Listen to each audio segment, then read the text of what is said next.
Alrighty, quick video here. This is my 1990 F250, originally powered by a 351 or a 5.8 liter V8. And I want to install this engine here.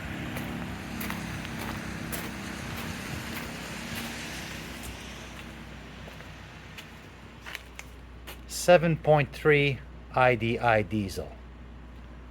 So obviously the way the engine mounts is very different. So my question is, engine compartment F250. I'm looking at this front cross member,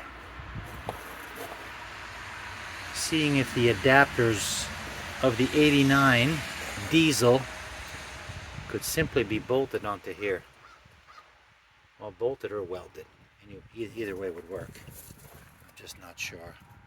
Cross member kind of looks like this.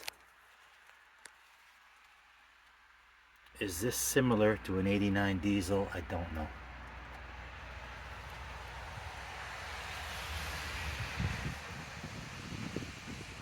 So that's my question. Can the adapters for the 7.3 in a 1989 be bolted to the existing cross member of a gas-powered truck from 1990?